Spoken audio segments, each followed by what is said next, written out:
All right. Quick quiz. You remember what we've talked about so far? Oh, that's a nice statement. Yeah, I like that. We've been talking about trauma. Might as well be talking about coffee drinking if you say it that way. So, what have we talked about? Okay. 3 elements. What are they? Okay, so that could be hiding. Protect. Yeah. And what else? Secrets. Anything else? What else have we done? Oh, and by the way, if you want to watch these videos, you can watch them on the YouTube channel. We have a YouTube channel. It's at the Well with Paul. So you can do that. Yeah, there's one. There might be 2 on there right now. So, okay, what else have we talked about? Now remember that word snapshot? Remember what I said about the snapshot? Now you can use the word trauma because it's a trauma event. And so it's a memory that basically is creating a step point on your timeline that keeps us from progressing or growing up, basically. You say it's a point of immaturity. That's not an insult, it's just a reality that this is exactly what happens to us. And so when we have that snapshot and it's not resolved at the moment, then we carry it with us. And what happens as a result of the snapshot? Come away believing not good enough. What is it? False beliefs, and that's many. I could have a false belief that I'm a carpenter, but I can say, well, I got a false belief that I'm worthless. I have no value whatsoever. Nobody will want me. I'm unlovable. I'm a failure, loser, that type of thing. And I can start calling myself names accordingly. These are the things that come from trauma. All right, so those are belief systems. So we have, so far, the snapshot. We have what results from the snapshot and basically the belief systems that come. We also talked about living in the blur. Remember what the blur was? Guess I'll tell you.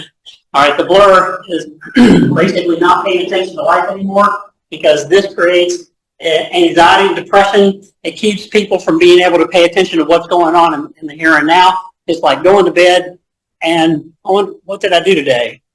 And I can't remember what I did all day long.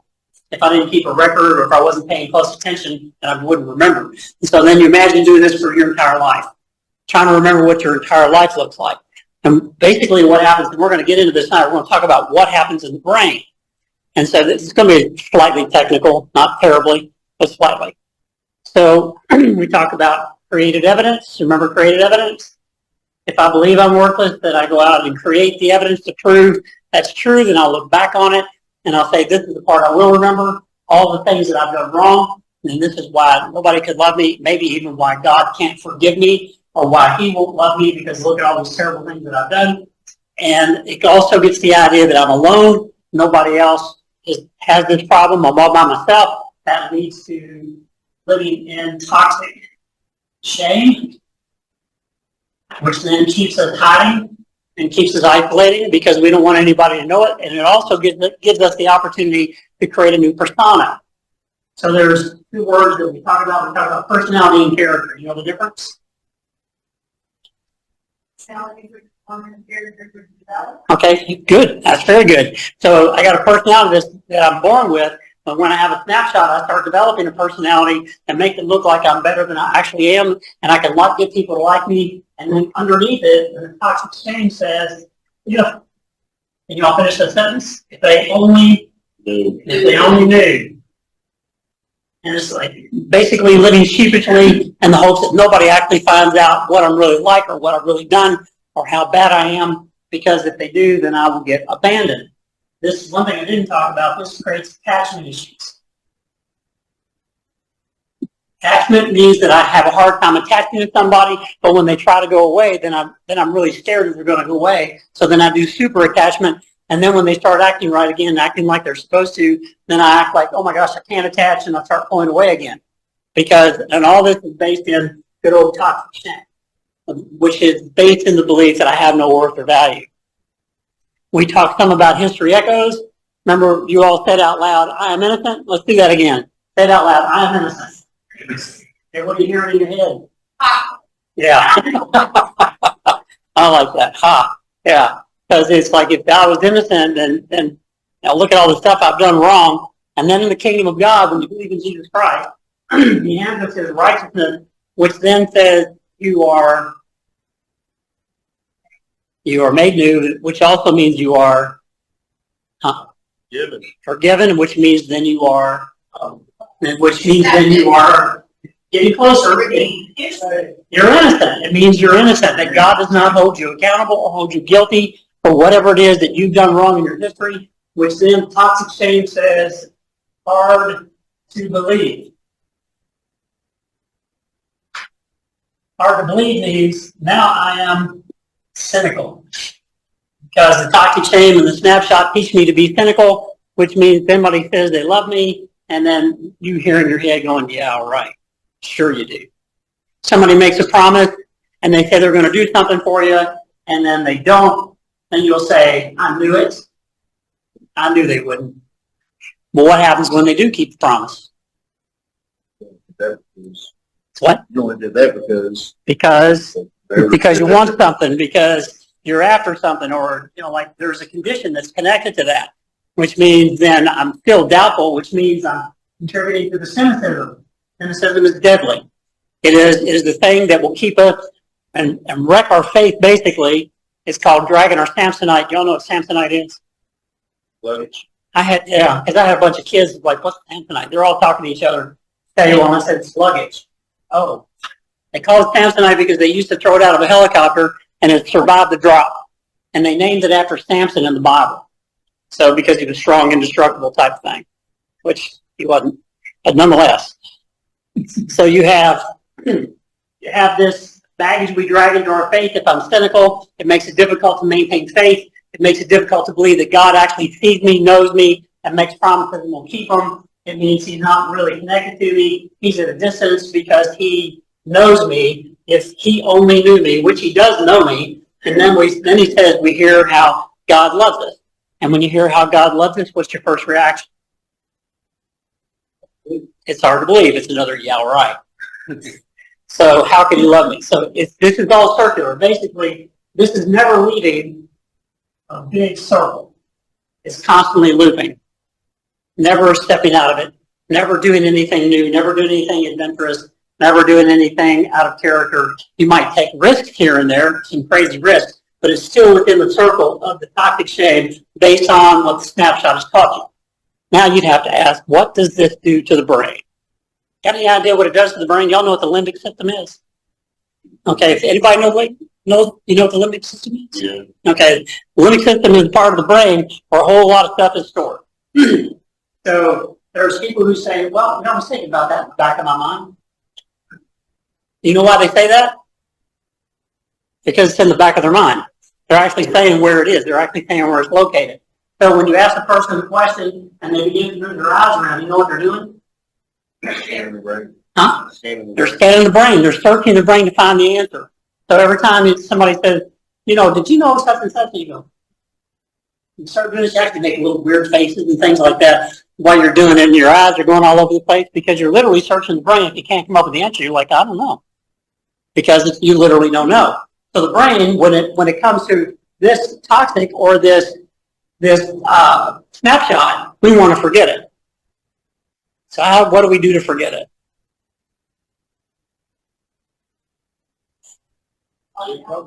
Huh? Okay, well, it's a type of reprogramming, but it's still within the loop. It still maintains the shame. Yeah. Whatever it is we try to do to try to forget it, we typically maintain the shame, which means that it refers back to, becomes a distraction from whatever the snapshot was. So distraction is not necessarily a helpful thing or a healthy thing. It can be an addiction, compulsion, risk-taking. You see these people jump off cliffs and things with those crazy parachutes or them suits they wear, and they fly through the air, thrill seekers, and they're getting all the adrenaline that they can get because they're trying to distract themselves from regular life. There are people who don't grow up. They stay adolescents. So there's a thing called now extended adolescence. You'll see a 35-year-old man still on a skateboard. I hope I'm not offending anybody. But if I am, it does happen. It's like there are things that we do that we still try to do that when we were kids, and then you find yourself. Bob Russell showed a video one time when he was riding a scooter, and he was trying to it was Charlie's scooter, and he was riding it, and he lost control, and he went rolling over into the grass, and I think he was actually wearing a suit when he did it, but it was because they never see Bob out of a suit. I don't know why. So you have difficulty growing up because we're stuck, because the brain is harboring unresolved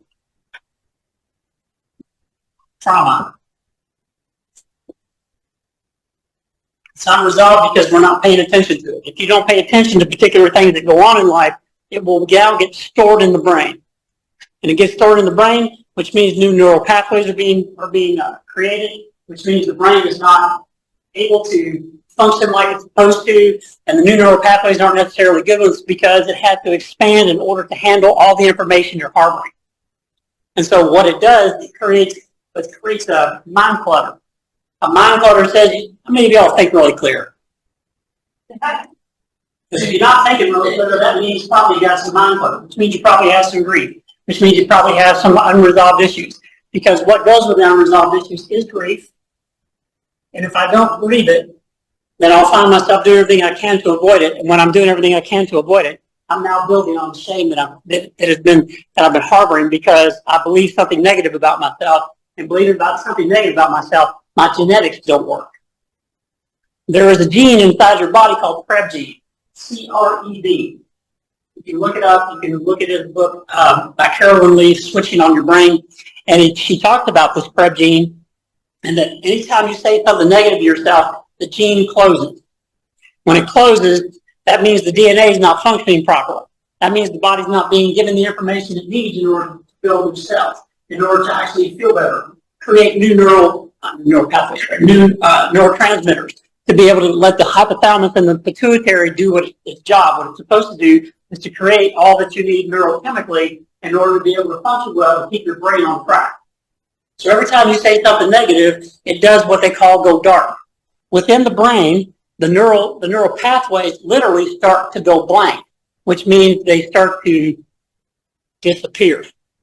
It's like a hole inside the neural system. So what happens when you start saying good things? Not just like, aren't I beautiful, kiss myself in the mirror kind of stuff, not like things like that, but it's true things that are true based on good evidence. What do you think happens? Say again? Okay, basically the CREB gene will start to open back up, and when it does, what do you think happens? It starts moving back the right way. Okay, things start going back together as far as the brain is concerned, but there's a bad side of this. Can you imagine what the bad side is? Oh, all that stuff's still there that it messed up. So basically, when that happens, it starts to expose what it is we've been hiding. You see, this has to be something we say about ourselves based on good evidence. It can't just be something that, okay, I'm going to give myself affirmations today. How many of y'all done that? Give yourself affirmations and you still walk away from the mirror going, yeah, all right. I've done that plenty of times. Like, this really isn't working. And I found out why. Is because CREB gene was closed up. Because what I was saying to myself was not anything that I believed. Right. So what is it that they say? Why was Abraham counted as righteous? Because he believed God. It wasn't that he believed in God. He believed God. God made him a promise, and he said, I'm going to make you a great nation. He believed him.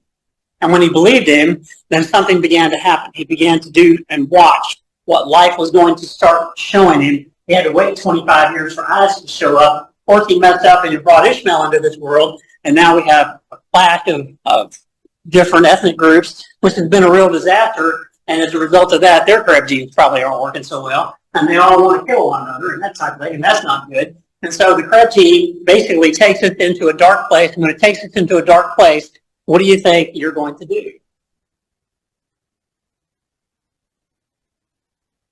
If you go into a dark place, what do you think you're going to do? Okay, you're going to get depressed. You're going to isolate. You're going to definitely do that. Believe the lies. You're going to definitely believe the lies, and all this is basically, you can, because you're going down the drain. As you go down the drain, that means you're more likely going to think dark thoughts, things that really might even scare you, and hopefully it does, and to where you think, geez, what's the point of living? And you know why you say there, what's the point of living? Because the limbic system is still harboring all this. It's harboring all this. You can go into a dark place, and it's a good possibility that the brain is taking you to a dark place in order for you to get shaken to wake up, so that you will start thinking, oh my gosh, I need to pay attention to something. If I don't pay attention to these things, it will not get better. It just won't. So, work on mechanics, is that what you said, Bill? Yes. Okay, this is Bill. That's not my point to him, I don't know. I guess I wanted to make him Bill. I don't know. Okay, so here's Bill. Bill's a strength mechanic. What happens when you don't pay attention to an engine? Besides, it doesn't work. There's potential for it to blow up, maybe, or it's going to break down. Like, basically, the brain is like this. If you don't pay attention to what's going on up here and what it's trying to tell you, it will start to break down. And then we have the onset of dementia, Alzheimer's, and other brain diseases. The brain's not functioning correctly. The DNA is not functioning correctly. There's a good chance for cancer. There's a good chance for heart trouble. There's a good chance for hardening of the artery. Not just what you eat. It's the body eating its thoughts. And so as it eats its thoughts, it's basically producing more junk inside, which means then there's more likelihood of moving downhill in disease. Because when you get into depression, a state of depression, we're talking very major depression, not just low-grade depression where you function, it means that the body is now into a place of suppression. When it's in a place of suppression, it can't fight off disease. So now you can look into immune disorders. There's a lot of things that come as a result of this. So turn to Psalm 32. Psalm 32, verse 3.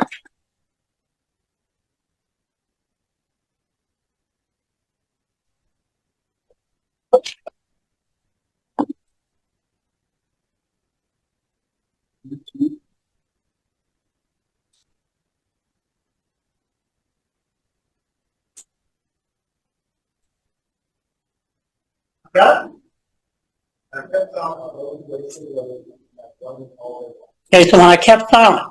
So when I'm going through this loop, how much am I chatting about what's actually happening? Probably not at all. The other side of it is I can start chatting about what's happening, but I can report it. You know what's missing? When you just report it? Oh, yes, right. The feelings. Basically, the emotional experience that goes along with whatever the memory is being left out. And I can report it and I can say, this is what happened. My mother told me years ago about her experience when she was a kid. She was put in an orphanage. She still had a mom. Her mom couldn't take her during the Depression, and so she put her into an orphanage, put her brother and sister into the same orphanage. And as a result of that, they had a really bad experience. I mean, horrendous experience, like they'd gone to war. And then she was sitting down and we were asking them, like, Mom, what happened in your life? And she started telling us all about it. Not one tear was shed. There was not one emotion shown. And she said, oh, it's all. And then she picked up her bottle and drank. Right. So it means like, okay, so we can report it. We can have a lot of emotion. But if I don't connect the emotion to the reality that exists, or this stuff right here, that means I'm really not processing. I'm just showing a whole bunch of emotion, but I'm not really connecting it to something that needs to be taken care of. These unresolved traumas have a lot of emotion with it. So when these two things are separated, when I'm just reporting versus reporting with emotion, I'm processing nothing. I might have a step in the right direction to report it, but I'm still processing nothing. Which means then I start to move into another area of life. So I don't have any color markers. Legalism. Now, what do you suppose that does? And you don't have to be a Christian to move into legalism. You can do this as any person. You can be all mad at people speeding on the interstate, people who run red lights, stop signs, people who just pay attention and have no regard for other people. You can have a lot of emotions and disconnect it. You can have a lot of legalism and think, man, I wish if I was a cop today, and I've had those thoughts, by the way. If I was a policeman, I would have that guy nailed right now. And I found myself basically chasing after a thing in my mind, as though I have some authority somewhere, and now I'm moving into pretending. What do you think about pretending? How much am I living in real life? What do you think? If I move into pretending and I let my brain go there, because legalism can take you into pretending. What's the opposite of legalism? Illegalism. Illegalism.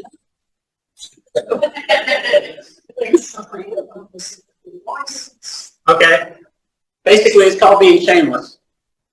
So I'm overcompensating for the toxic shame by becoming shameless, which means I'm living any way that I can, and I don't care about the red lights, and I don't care about anybody who's around me, and I'm going to drive reckless. Everybody needs to get out of my way. And even in lines in grocery stores, they start pushing people out of the way, start getting impatient. You're the guy behind you going, when are they going to get done with it? Oh my gosh, they're writing a check. You know, they got,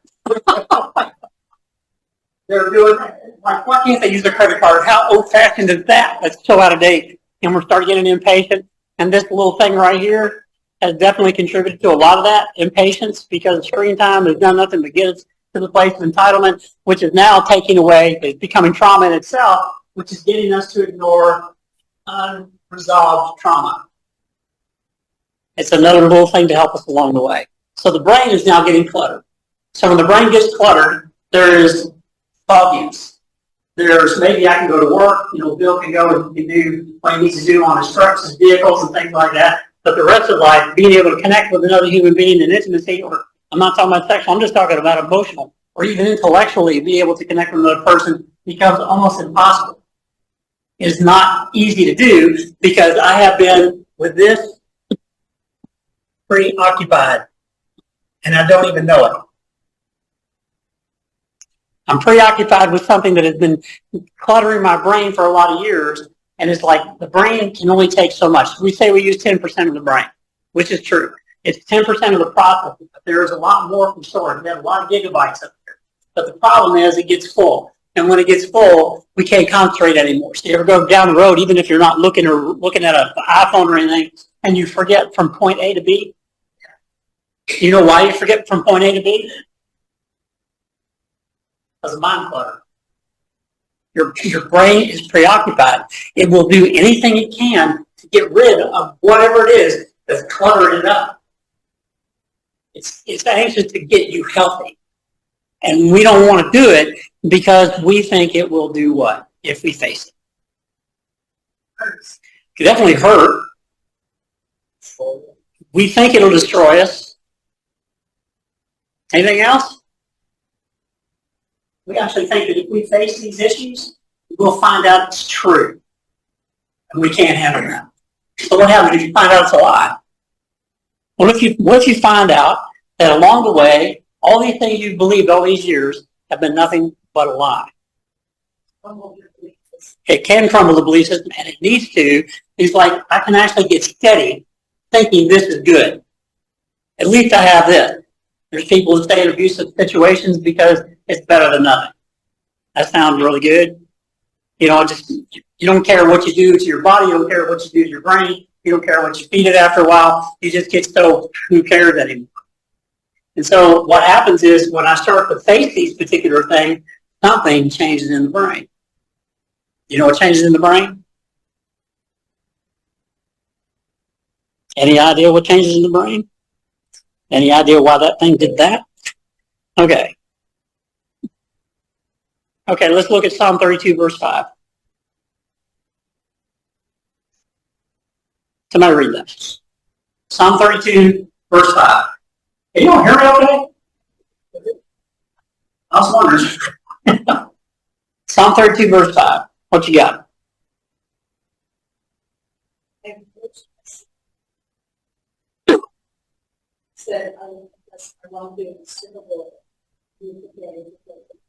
Okay, so the law of confession. You understand what the law of confession is?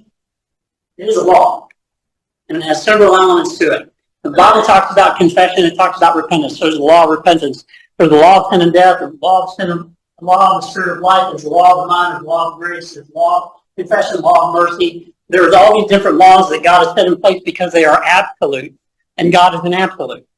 So the law of confession says two things. I can confess my sin. Basically, then my brain starts to unclutter. So when I talk about confession, it's not just your sin. It's also confessing this unresolved trauma. It's taking the courage to step out of this cycle, out of this mess, and begin to step off of that and reveal the secret. And if I'm afraid to do it, at least then I have emotion that goes with the memory, at least at the moment. So it takes me out of it, and when I start doing it and start acknowledging, the law of confession then says, I will experience, what do you think you'll experience? It begins with an R. Yes, you'll begin to experience relief. Then you'll begin to experience release. Have you ever paid attention to your body and see how tight it is? Tight your shoulders are. I think most people's shoulders come up to their ears. They clench their jaw. They have TMJ. They have all kinds of, they do their fist like this when they're talking. There's all kinds of things that we do with our bodies. There's more tension going on than we're paying attention to because we have this thing that we're harboring. Our body is trying to hold on to it. Your body will show you exactly what your brain is trying to do, is trying to hang on to this stuff, because if I hang on to it, I think I'll be okay. And then as I do it, my bones waste away, as David said. As my bones waste away, that means that I'm starting to feel exuberant. I'm ready to leave tall buildings at a single bound. I don't think so.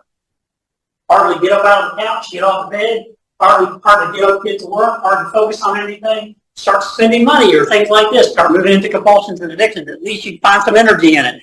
But it's like this thing haunts us, and if we don't take care of it, then our bodies will fall apart. But when I do it, the law of confession says, then I will have release. Now here's the bigger risk. The other side of the law of confession says that when I confess to you whatever it is that I need to confess, you will now know me. Oh, what we talk about here? If they only knew. So if I start confessing and I start telling you what the issues are in my life, you'll begin to discover something about me that I've been hiding, protecting, and keeping a secret for all of my life. If I do that, now I'm running another risk. What do you think the other risk is? Rejection, abandonment. You're not going to love me. You're not going to like me. You're not going to care about me. Now, I told you some things about myself. Remember the things I told you about myself? My addictions.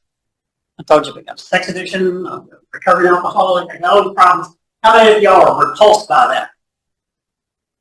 I was. When I walked into a room of guys who were recovering from this type of stuff, I thought, peace to a mind in the middle of it. And then I found out I'm just like them. I was no different than they are, and it was quite frightening. And then after I kept it a secret for as long as I could, and I thought, what the heck? Let's just start doing it. And the more I did it, the more relief I got. But then by revealing it, I'm also showing you something else. You know what I'm showing you?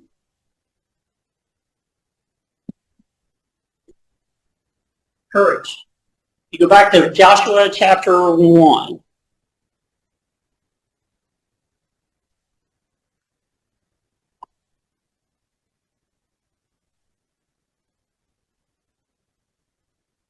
I'm going to read verse 7.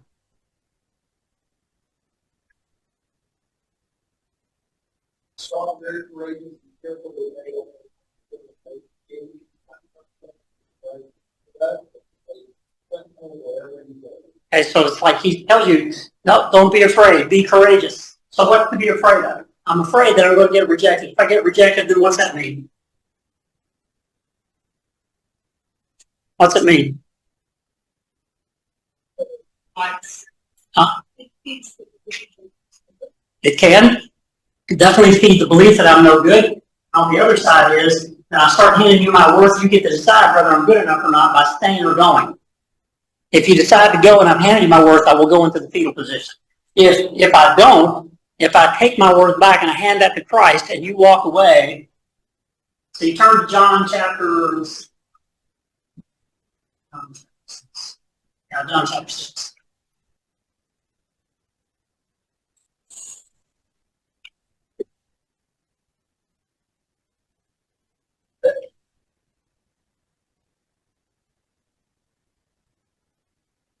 So we're looking at verse 61 through 64.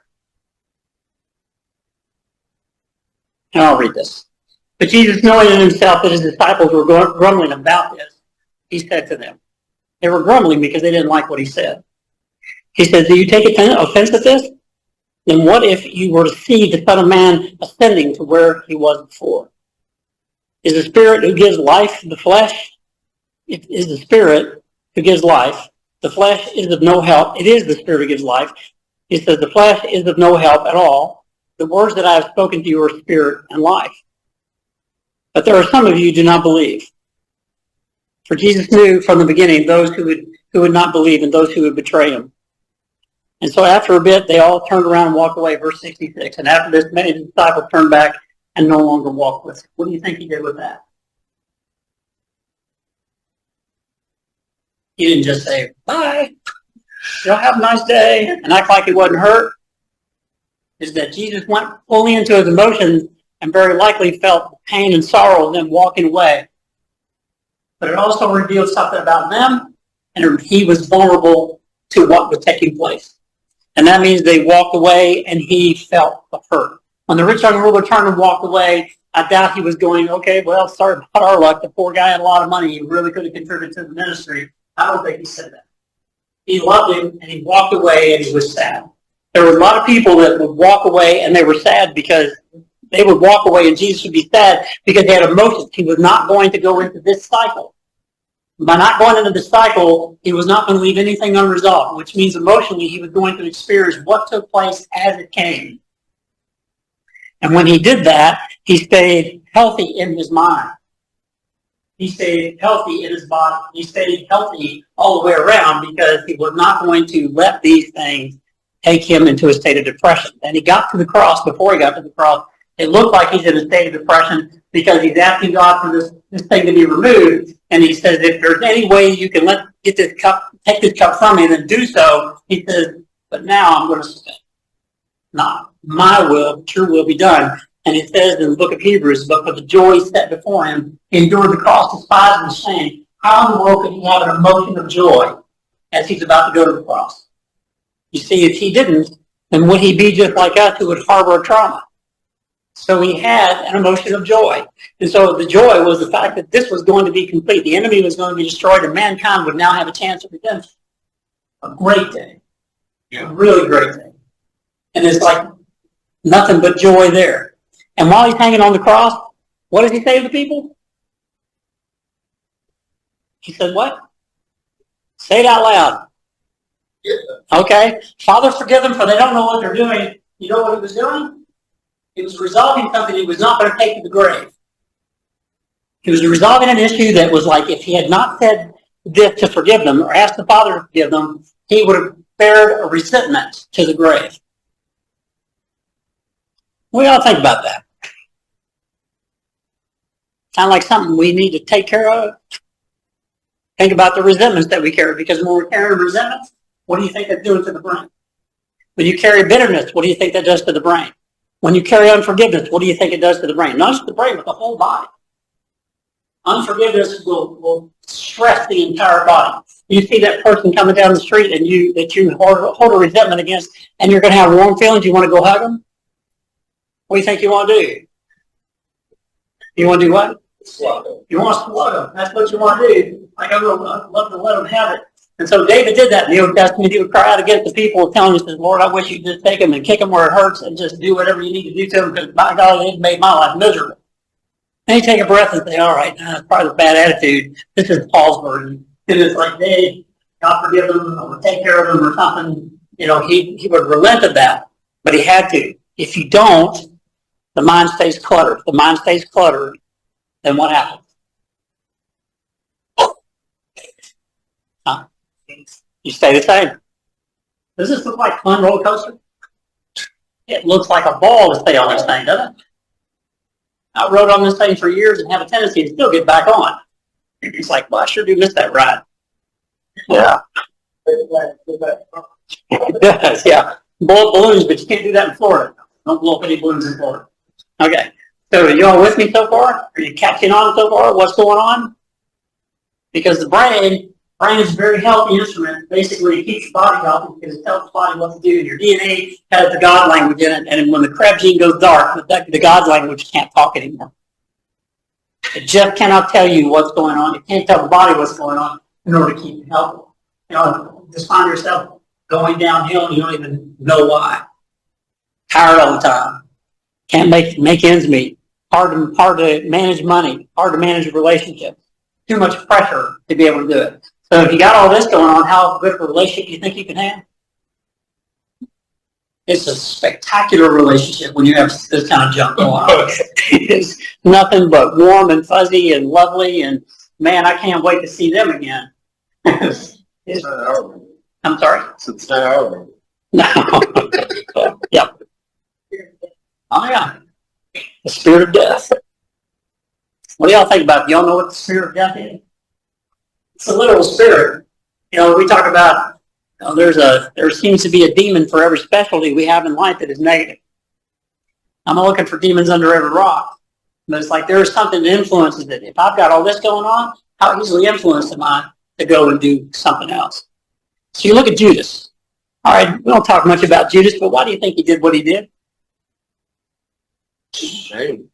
Could be shame. More about, Jesus didn't do what he wanted Jesus to do. Okay, Jesus didn't do what Judas thought he should do. Yes. Okay, so basically he had an obsession. Where do you think this obsession came from? So he was called a zealot. Where do you think it came from? Well, devil used it. Yeah. Man planted it. Basically, even the disciples themselves were looking for a Messiah that was going to take care of the Romans. And so they were looking for something that actually wasn't going to exist. It was not going to happen. But they had this going on, and so Judas was just buying into it a lot more, and he was going to try to force Jesus' hand by doing what he was going to do, which was to betray him along the way. So what sort of relationship do you think Judas could have with Jesus? Because he's also a thief, by the way. So he's looking for opportunities. He was an opportunist. He was a profiteer. He was looking for ways just to make more money along the way. So what do you suppose was going on in Judas's mind?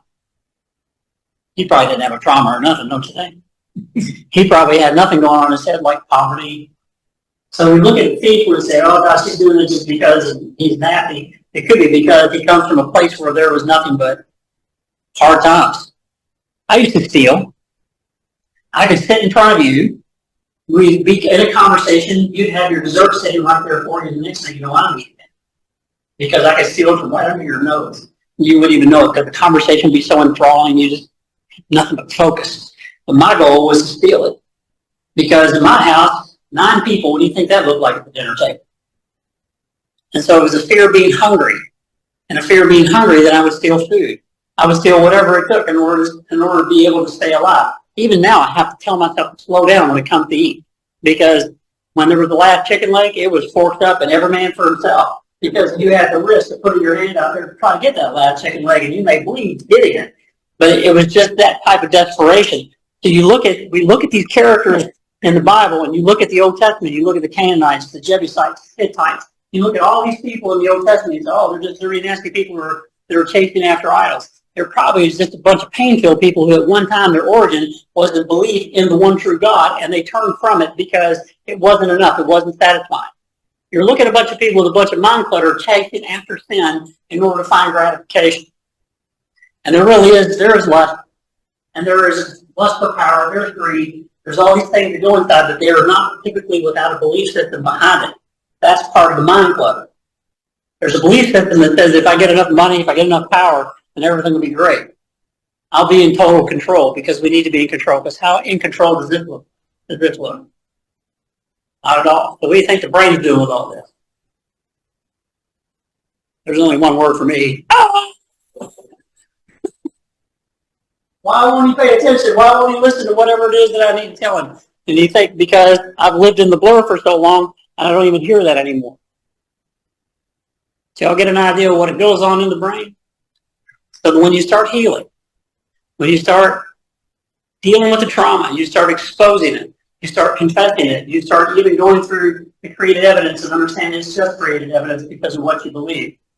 You begin to see that it doesn't define you. It's not about your character. It's not about who you are. It's about what you believe you were. And then when you discover what God says about you, what do you think God says about you? This is a trick question, so take heart. What do you think God says about you? Anybody know? Okay. And we like to put that out there that we're his children. So what do you think he's going to do with his kids? Well, He's going to love them, but he's going to let them get by with everything. He's not going to do that either, huh? He's going to discipline them for what? Just because he's mean? Because he's like, oh, they're having too much fun. Let me see if I can mess that up. Is that what he does? What do you think he's doing? What do you think he's trying to do? He's trying to teach us for sure. So let's turn to Ezekiel in the Old Testament. How did that?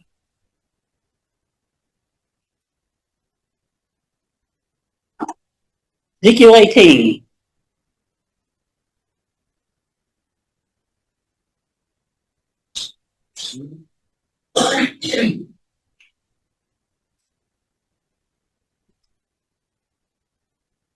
Yes, it is.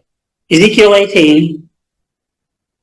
Let me see if I can find the verse. I thought I had it marked.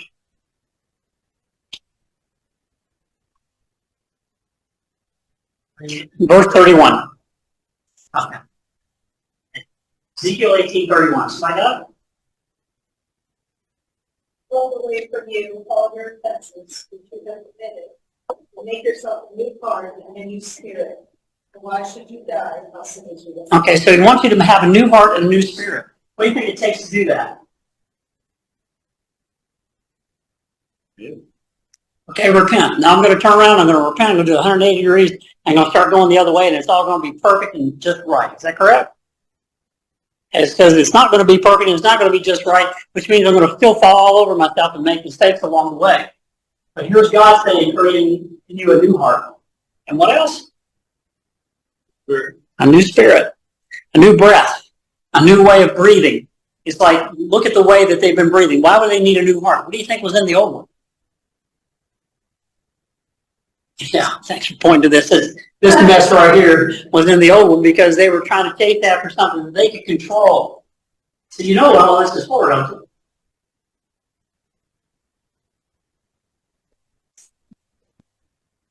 It's an issue of control. Does it look like it's in control of you?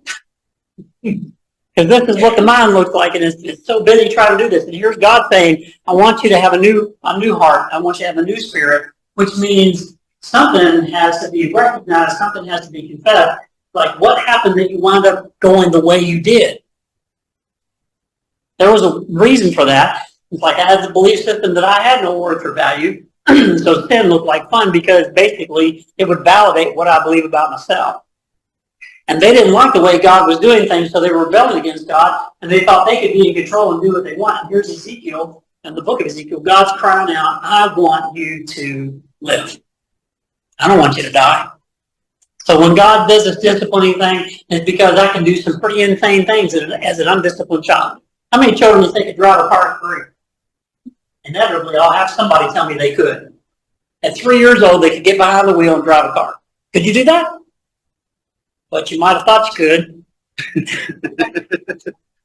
And when I was like 14 years old, I got my sister's Volkswagen. It was a 4-speed. I had no clue what a clutch was, much less a brake, a gas pedal, and everything else. And so I started the engine, got that started, and then I began to put it in gear, and I ran into the side of the house. It didn't go well, but it was like, did I know how to drive this car, even a Volkswagen at age 14? How can I do it at 3? Because if I'm not growing up and I'm immature, I'm going to think that I can control a whole lot of things that I can't control. And the brain is screaming. What are you doing? And then, in order to quiet the brain, in order to get it to shut up, what do I have to do?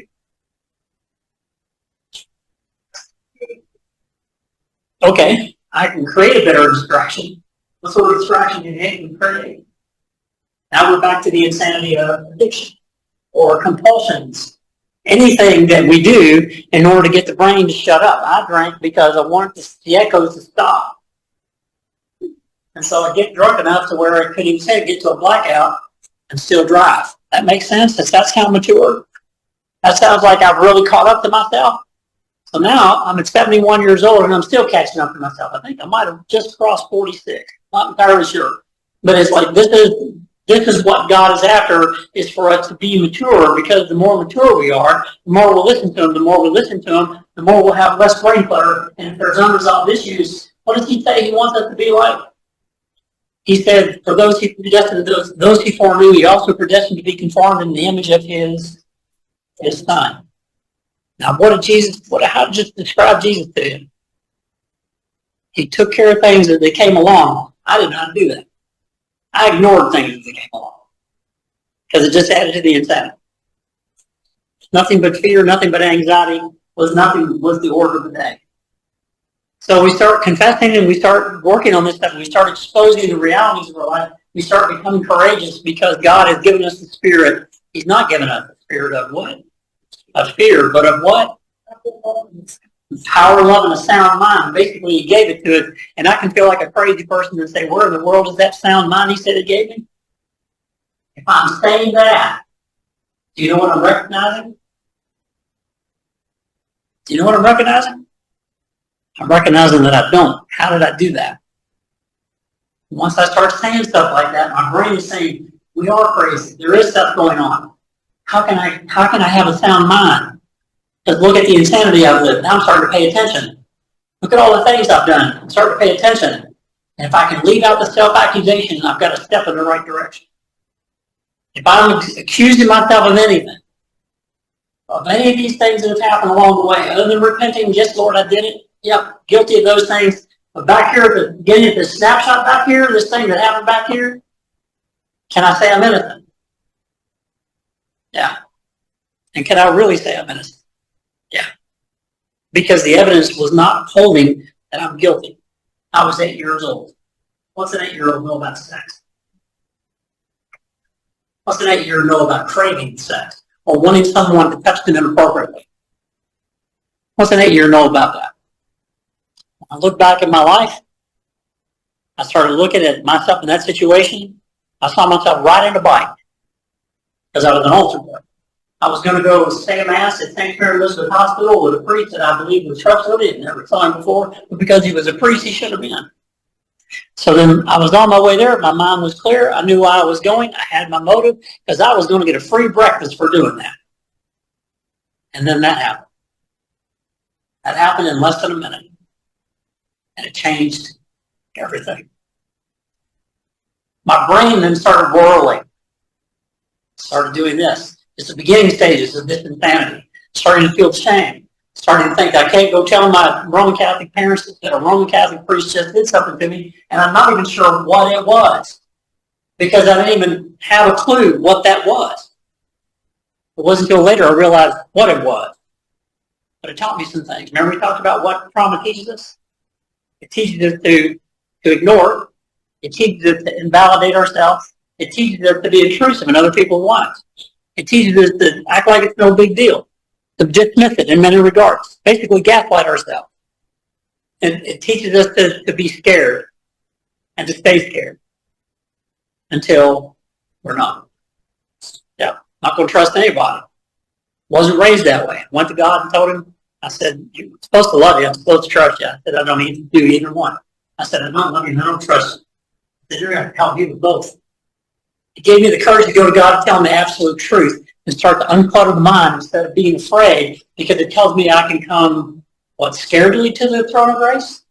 Come boldly to the throne of grace. What boldly mean? Back to that word courageous, which means I can march in there, not like I've got all that, as it is I can boldly come to Him and say, Lord, I need to tell you the truth. I need to tell you what's going on. Because one of the things that this does, it keeps me a liar.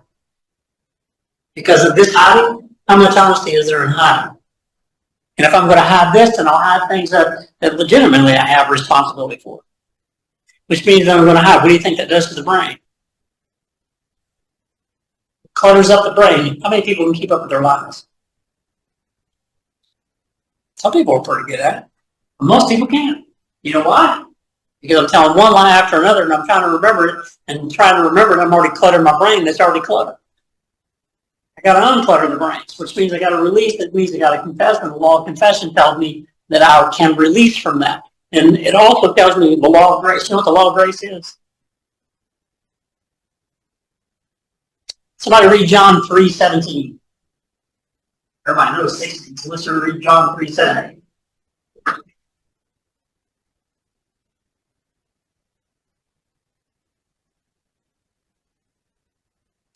Am I got it?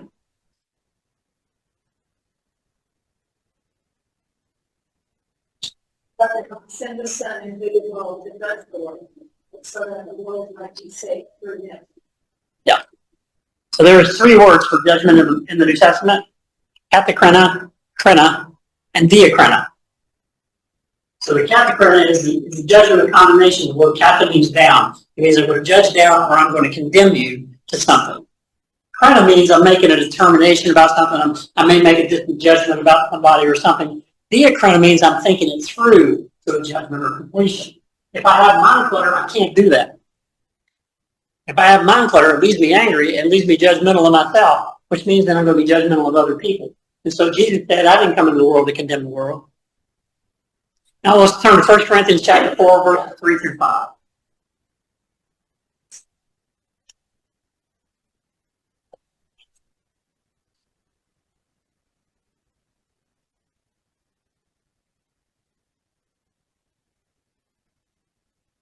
I got it?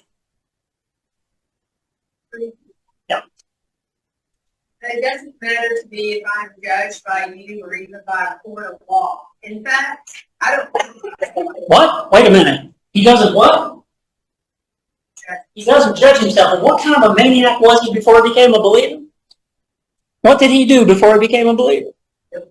He killed Christians. He drug them and put them in jail. He gave a sentence to Stephen being stoned. He was a maniac. The man was a psychopath. He was thinking that he had such grandiosity he could get rid of the church, that he was doing God's will. That's the grandiosity. Now he says, what? I don't even judge myself. And you know what word he's using there? Katakrena. He's not judging or condemning himself. Go on. Yes, I did. 4, 3 through 5. You can go to 7 if you want, but just you can talk about it. I don't know of anything against me, but this doesn't prove I am right. The Lord is my judge. So don't judge anyone until the Lord returns. He will show what is hidden in the dark, what is in everyone's heart. Then God will be the one who praises each of us. Okay. So you know what this thing keeps you doing? Keeps judging. Judging yourself. What's that saying? Hurt people, hurt people. And so that means I'm going to continue judging other people along the way.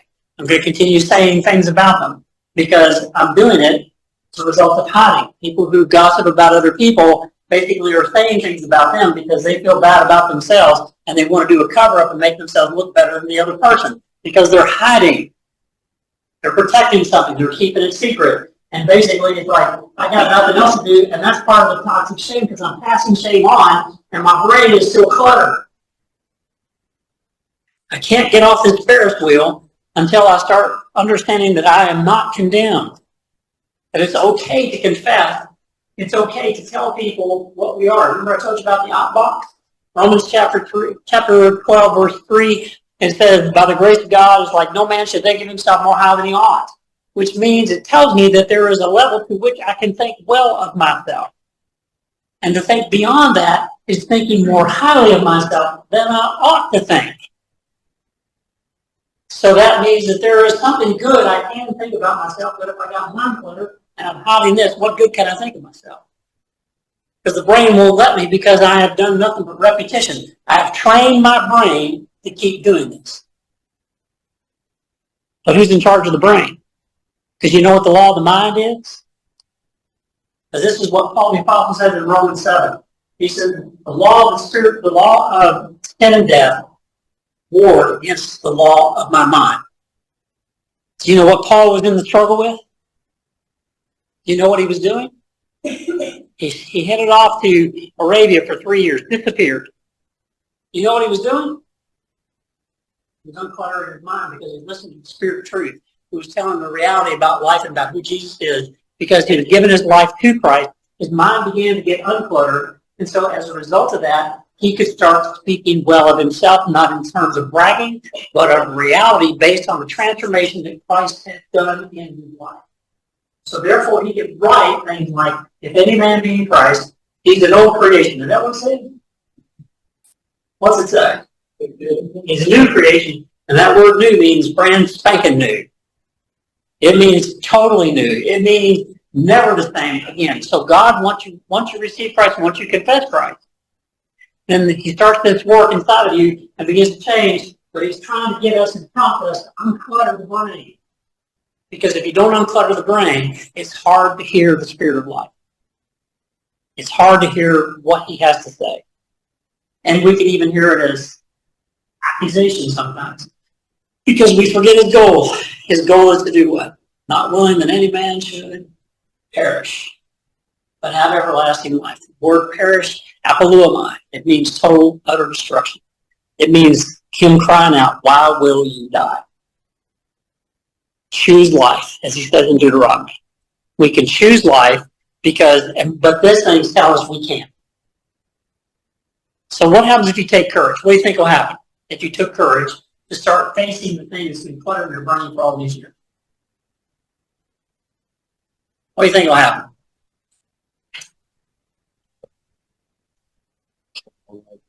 Okay, you'll go in the right direction.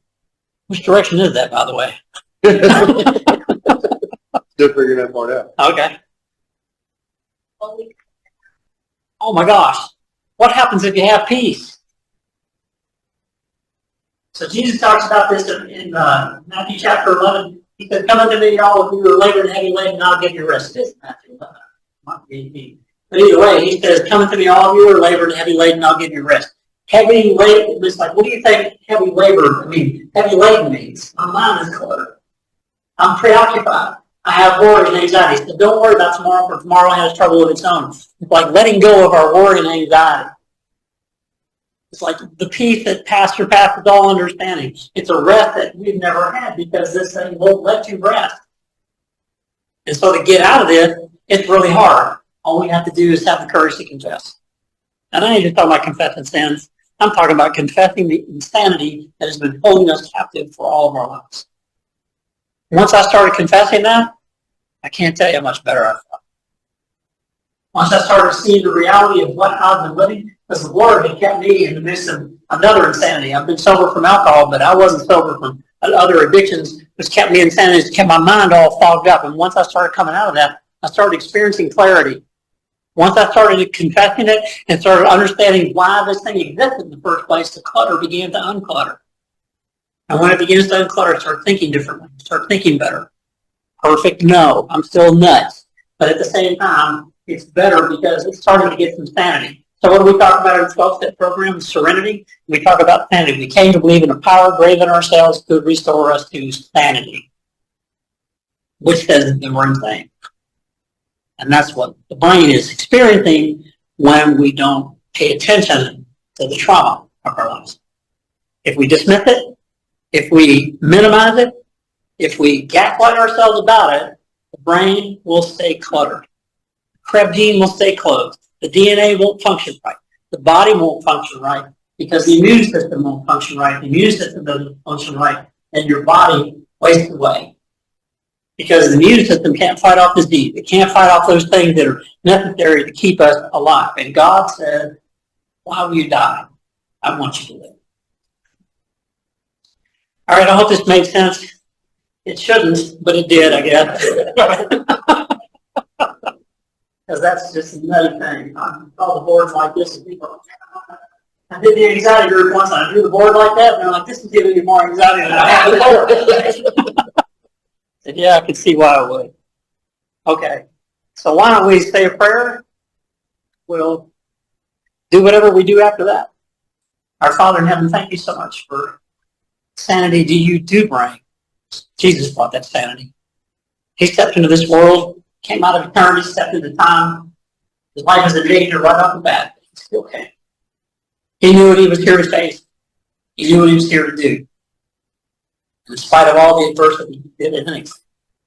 No matter what came his way, even his own disciples saying, this will never happen to you. He's like, no, we're still going. Because if we don't, the world has no no hope whatsoever. Lord, I pray that we will all have the courage that Jesus had. Being conformed into his image means we walk in that courage. Give up the fear, because perfect love casts out fear. And then in casting that out, then we start being able to say what we need to say, and to open up, and to be vulnerable with life, because it's scary to do so, because we've been like little children hiding behind the couch, trying not to get in trouble, because we did something that mom or dad or somebody didn't want. Well, you're not that, Father. You see us. You know us. So, Father, give us the courage to open up that baggage and look inside, because it's not going to kill us. It'll bring us to life. Thank you, Lord, for truth that you expose, because it's helped us. Thank you for all these people, and I pray your blessings on them. I pray you give them all hope and courage to step into the reality of their lives so they can live life better. They can live life in you. I pray in Jesus' name. Amen.